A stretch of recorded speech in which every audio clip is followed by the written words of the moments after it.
আমাদের কাছে একজন দাদা এসেছেন, তিনি আমাদের প্রোডাক্ট ওনার মিসেসকে খাইয়েছিলেন।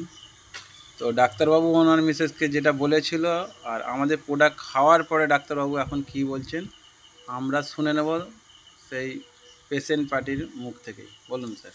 আমার নাম সুজন সিট, বাড়ি দাউদপুর। আমার স্ত্রীর ডান স্তনে ব্যথা অনুভব করেন। তো পাশাপাশি আমাদের একটা ভালো হসপিটাল আছে পিচ খাম্বার, ওখানে আমি ডাক্তারবাবুকে দেখাই। ডাক্তারবাবু কিছু রিপোর্ট করতে বললেন, রিপোর্ট করলাম।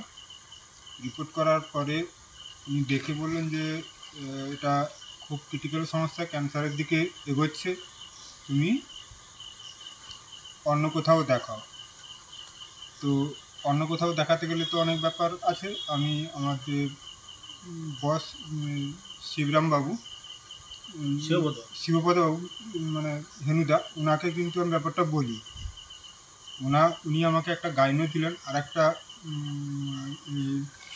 একটা ওষুধ তিনি খাওয়াতে বলছিলেন, পারিনি, কিন্তু গাইনোটাই খাওয়াই। গাইনো খাওয়ার পরে আমি আর একটু ভালো ডাক্তারের কাছেও দেখাই। উনি কিছু রিপোর্ট করতে বললেন, রিপোর্ট করলাম। কিন্তু আজকে বললেন ওই রিপোর্ট দেখে যে তুমি এই যাত্রায় বেঁচে গেছো। আমাদের ওই গাইনোটা খেয়েছিল বলে মনে হয় নয়, পুরোটাই মানে ওই যে জার্মগুলোকে নষ্ট করে দিয়েছে। তো আপনি বিশ্বাস করছেন তাহলে আমাদের প্রোডাক্ট ঠিক আছে?